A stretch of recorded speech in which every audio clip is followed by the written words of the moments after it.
Hello, everybody. It is Dr. Carmen Bryant, and I am your host of Overcoming Narcissist Abuse. I've been gone a little while, had to take a break, had some things to take care of, but here I am. So today I wanted to come and talk to you guys about narcissistic spores. What is a spore? I'm glad you asked. If you actually go look up the definition of spore, I'm going to take it, I'm going to make it like in layman terms so you kind of understand. It's almost like a seed from a fungus, a mushroom, a fruit-bearing plant. And what happens is when those spores are released, it has to incubate in the right environment, temperature, lighting, has a good food source so that it can reproduce after itself. So it reproduces, fungus, mushrooms, so it reproduces individual characteristics of itself. When you're dealing with a narcissist affects every aspect of your whole self. They influence, they affect your psychological, which is your emotions, your mind, your thought process. Your whole thought process changes. Your whole behavior changes. Your whole attitude changes. A lot of you become isolated and you used to be extroverts. Now you're introverts. Everything about you changes. Physiologically, things begin to change. Stomach gets bigger, you gain weight, you lose weight, you start having problems in your nervous system. You start having problems in pain, can't sleep at night. Every aspect of you when you're dealing with a narcissist begins to change, not for the better, but for the worse. And those spores, when they open up their mouth and start talking to you, this is usually during the love bombing stage and the trauma bonding stage. When they begin to open up their mouth and say things to you, they're releasing those spores in you to change your narrative. You have a narrative already about yourself, your life, your goals, your children, your future, and they come in and it's almost like they interject those spores, those words to change your DNA strand. Everything about you starts changing. You are now going to change even your future children, how much they can tolerate and the level of pain that they're able to tolerate. Some of you give birth to empaths because of the fact that you were involved with a narcissist, and some of you actually birth narcissists. Well, you don't birth them, but they develop narcissistic personality disorder, and some of you guys birth empaths. Some of you birth, children that are traumatized in childhood, and it continues. But everything about you is affected. When they start talking or love bombing or trauma bonding, everything about you changes. Every word that comes out of their mouth is a spore, is a seed, and it begins to change the data processing the data in your head that you're processing. Everything, you begin to question things. You take upon those seeds and they begin to cultivate in that ground called your heart, your soul, your mind. You start thinking differently. People look at you, and I know some of you experienced it, and like, you've changed. What's wrong with you? You're not the happy-go-lucky, or the way that you're talking. I'm not accustomed to this. I don't know what you're talking about, because you're taking upon the nature of that narcissist. And when I say taking on the nature, that doesn't mean that you're taking on narcissistic traits. But everything now is negative, or everything is questionable, or a lot of times when you're listening to those that are victims or survivors, you have so many spores, you don't even know where half of the spores are at, that have affected you to a point where you become complicated to work with. And I said this the other evening, I think it was Monday, when I was on Clubhouse with my little sister, and we were talking, with my mother, my mentor. And one of the things that I said is that, as a coach and as a professional, the hardest thing, especially for you young coaches, young professionals, young mental health providers, those that are in the helping field, the one hardest thing is when you desire so bad to help someone. You can see them, you can see their way out. You can see their answers. You can see, because of your own experience, you can see, where they can come out of this and how they're going to grow. You can see the greatness in a person. The problem is that sometimes you want it so bad that you begin to get frustrated because they keep going back and doing the same thing over and over again. And sometimes what happens is you as a helper, you as a professional, you become an enabler, to include your own children, your own family. You become the enabler, and you help make excuses along with them, when really what you have to do is you have to back up and let them make their own mistakes. And a lot of mistakes that they made is very, very painful. People have lost children in CPS cases. People have lost housing, they have lost cars, jobs, money, looks. You walk around looking like Fire Marshal Bill. But the thing about it is that you, just like I said, you keep rescuing someone, they're going to keep jumping, because now they hold you accountable for their change. And really what it is it's up to them, because if they don't set their mind to change, if they don't make up their mind that this is toxic, they're always going to go in the same circle. And people that are stuck in this cycle with this narcissist, and they have not taken in perspective, been with them for years and years and years, and every day you're thinking they're going to change. Oh, I saw something change. Oh, that was different. Oh, this time they were different. Oh, this time they did this different. But yet you can tell them like, yep, they're changing because they want something from you. They're trying to do something. This is what they're trying to do. But I promise you, this is what's going to happen, because it's the pattern. You can see the pattern. It's not that they don't see the pattern, it's that they deny the pattern. They're in denial. They want to keep seeing something good because they don't want to let them go. A lot of people that come and look for help, coaches, therapists, a lot of them that are coming to look for help, they're not coming to look help to get out of the situation. They want the pain to stop, and they want the person to change. And so really you're running around in a circle right along with them. And what you have to learn to do, and for some people, they decide they don't ever want to see you again. They go see someone else. They smear your name. Well, that's not a good coach. That's not a good therapist. You know why? Because you're not telling them what they want to hear. They want you to say that he'll change, she'll change, this is going to change. And when you keep it real with them, you like, they're not going to change. So what you going to do? And you put the responsibility back on them, because their focus is that person. You can tell your story over and over and over and over and over again. You can spend as much money as you want to having a whole conversation with a coach, and you take up that whole hour, 2 hours, 3 hours, and you keep telling your story. The question should be is, now that you've told your story, what are you going to do? Because it's back in your court. I just need someone to listen to. Most of you got to be smart enough to say, I'm not here just to listen to your story. I'm here for resolution. And if you're not ready for a resolution, then I'm not the one that needs to be working with you, because people just want to tell their story. But you want to tell your story. And I understand most people need to get it out of their system. When you get it out of your system, what are you going to do with it? Because if you're giving me a problem and we give you a solution and we're telling you what to do, it's not always easy, but you've got to, the survivor.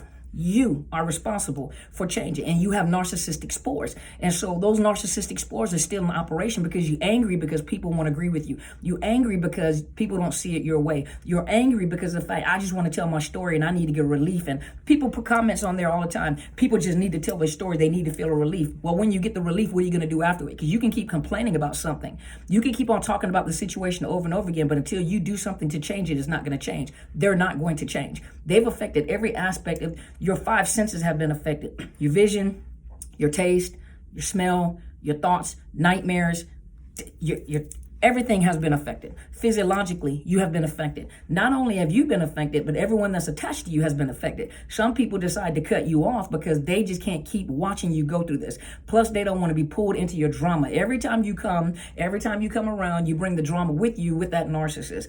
People feel they don't even feel safe anymore because they don't know what that fool is going to do, he or she. They don't know what that fool is going to do. So they'll back up to protect their own families. And then what happens is you make excuses. The things that you say is, no one cares about me. I was there for them. I can't believe they wouldn't be there for me. But a lot of them made decisions. Some of them did make decisions and they left, but you decided to stay in. Those narcissistic spores are still at work. And not only are those narcissistic spores that were implanted in you, what's the word I'm looking for? They are not regenerating, not repopulating. They're multiplying. And the more you're around them, the more spores they put in there, the more they change the way that you're thinking, the more defensive you get. You don't like for people to tell you anything. You don't want to change. No one can tell you what to do. I'm going to do how I want to do because I love him. I love her. But think about how your mindset has just changed. Think about you can fight for someone else, but you can't fight for yourself. That's why you have people in place that are just going to tell you like it is. And most people don't want to go to people that are going to tell them like it is because of the fact that you're not ready for the change. There are people on here that have said it. Like, I wasn't ready to hear what you had to say, Dr. C. And a year later, they came back. I'm like, I had to come back because I just wasn't ready for that at that particular time. And when they made up their mind and they got ready, they came back and then they began to change. Change is on you. The narcissist is not going to change. Nothing's going to change for the better. And a lot of you are looking at, but this time when they came back, or this time when they came, every time they come back worse than what they were before, because they're looking at you as being naive and gullible, and you are easy to control. So you're the one that gets the worst of the trauma, the worst during the trauma bonding. You know, 1 minute they're telling you how beautiful you are and how much I love you, and these are all the wonderful things. Now I want money. Go get me a car. Go do this right here. And you're like, I don't have it. Well, B, you better do this. And H, you garden utensil, and that's why you ain't this, you ain't this. So they took you up, and all of a sudden they brought you down. And you're thinking, I can't make a turnip bleed. You know, I can't squeeze blood out of a turnip. I don't have it to give you. Well, you better figure out a way to do it. And guess what you do? You'll scramble because you want to appease the God. You want to appease the gods. So you go and do whatever you can to appease the gods so that you can get what you want from them. Affection, kind words. But do you see that cycle? You get the effect, and when you give them what they want, they're like, you're so beautiful and I love you so much and I knew you're my ride or die, you know. But do you see how you keep going up, down? They have the power to bring you up, to bring you down, to bring you up, to bring you down. How much emotional trauma can you go through? Up, down, up, down, up, down. Before you, some people have lost their mind. Some people have psychotic breaks and they haven't been. One lady I know for certain went through something very similar to that. Now, true enough, I've never known for schizophrenia to be in the family. But it just so happened with her that this man did her that way, had a child with her and everything. And he left. He dogged her out. He left. And she had a psychotic episode. Now, I don't know where the schizophrenia comes from in the family because there was none in the family. But she broke, and she they've diagnosed her with schizophrenia in her 20s. I think she's in her 70s now, and she still has schizophrenia to this day. But think about it. Most of us kind of figure out where the schizophrenia comes from. But she had the break when she had the break with this individual. And 9 times out of 10, this individual, probably the things that he was doing and saying was probably a narcissist. But she had a break and hasn't been the same, has not lived her life same. You have a psychotic break. Sometimes you don't come back to your right mind. Sometimes there's no explanation for it. The closest explanation or diagnosis they can give you might be schizophrenia. You know, and what if it is the psychotic, people that have psychotic, there's a difference between schizophrenia and psychotic episodes. A lot of psychotic episodes are brought on for different reasons, but a lot of the psychotic episodes are brought on by severe stress or trauma.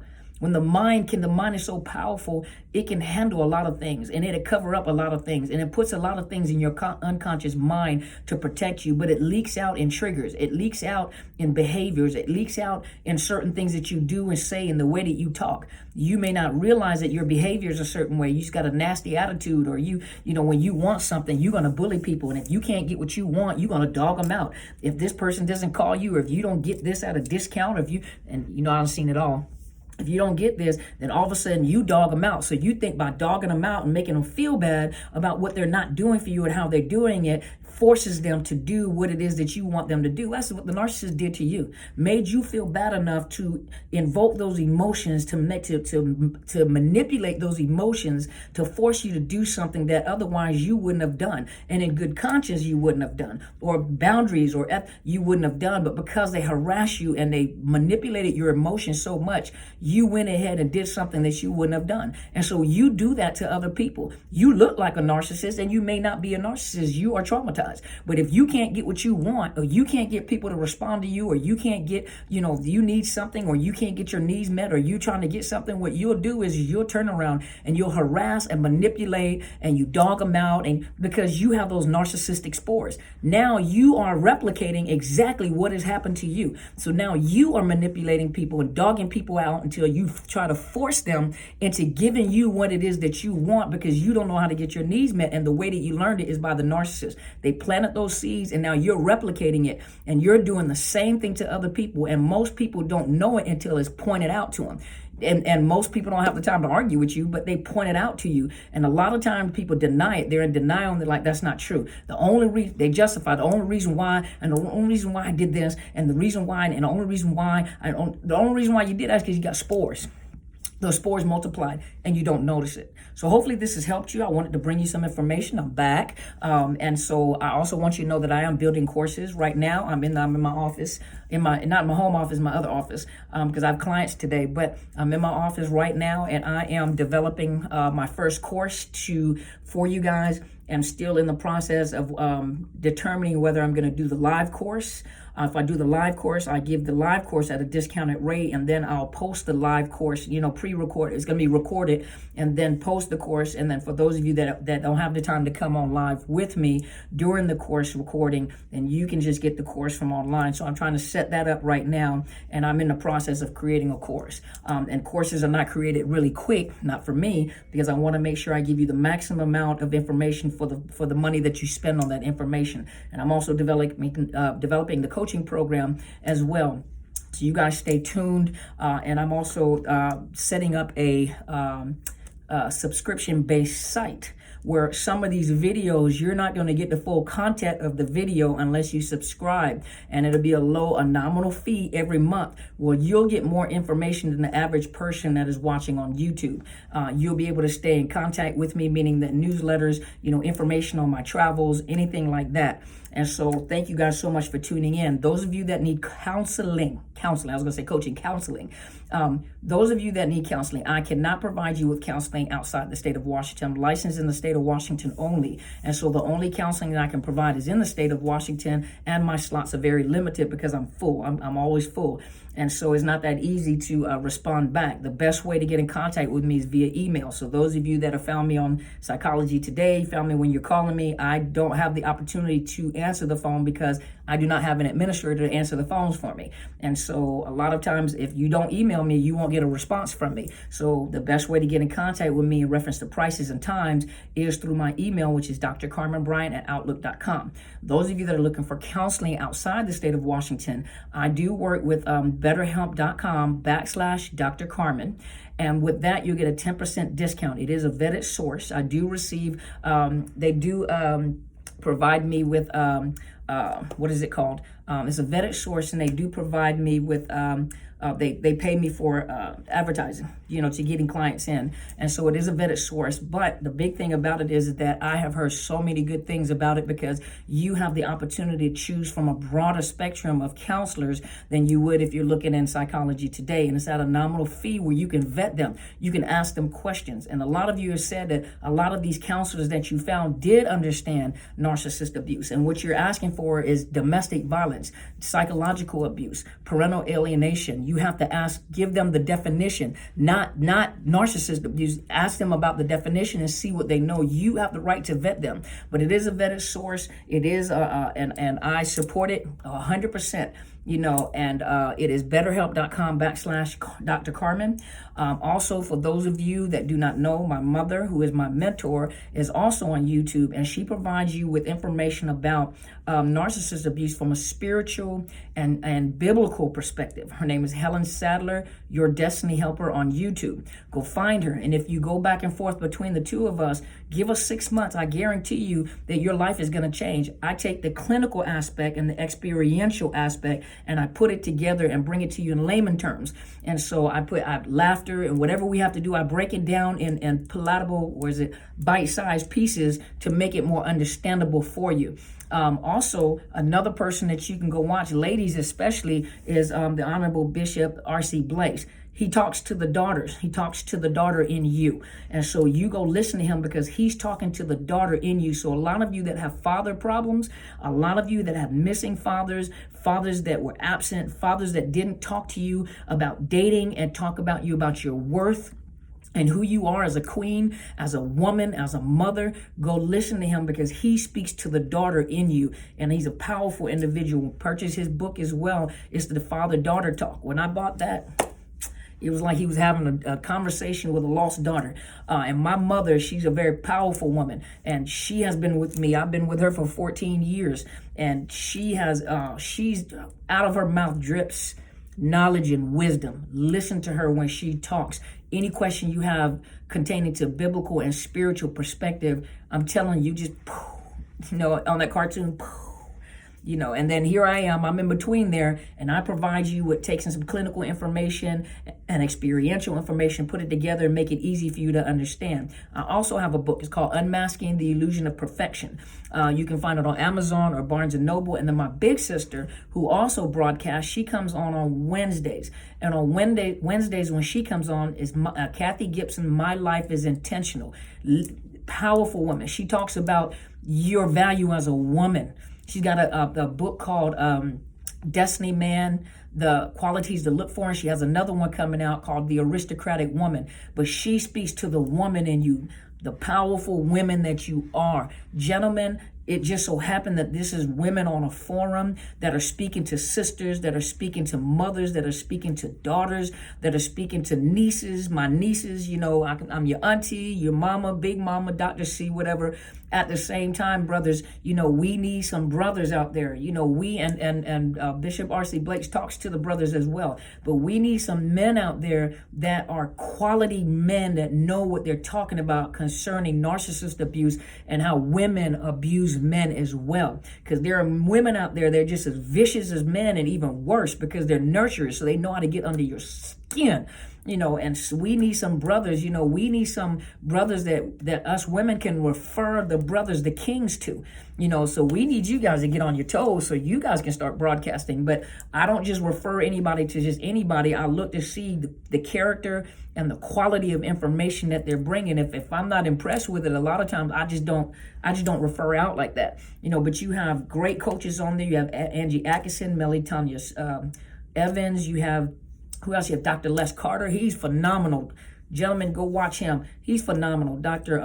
Les Carter. You got Dr. Ramani. She is phenomenal because she brings you information straight from a academic setting. She is a psychologist, but she is an academic, well, not just an academic psychologist, but she brings it to you from a academic perspective. So you guys have academic, even though I'm a doctor of education and I am on the level of a educator, she's actually in the institution, working in the institution to bring you academic information concerning these individual people. She brings it to you from the book knowledge.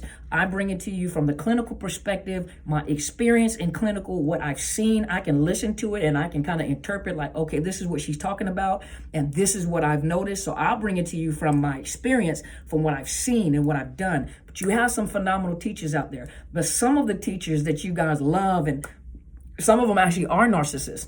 You have to pick up on it. There are lawyers out there, narcissists. There are therapists out there, narcissists. There are content creators and influencers on YouTube, narcissists. Give good information, but you guys have gotten bonded with them and you don't even know that they're narcissists because sometimes you're not paying attention to it. If it's good information, take it as it is. It's just I'm very sensitive to that. I'm trying to teach you guys how to recognize it. So thank you guys so much. I'm not going to keep on babbling, but thank you guys so much for supporting me. You guys have a wonderful day. Make sure you stay tuned. I might come on Clubhouse this week. If not, you guys stay tuned. I'll probably be back on Sunday if I have time this week. Because remember, now I'm trying to create courses. So that'll take up some more of my time. So I appreciate your support. Thank you to all the new followers. Make sure you hit subscribe, share the videos. You don't know who you're helping. Share the videos. Thank you so much. And you guys go and be great.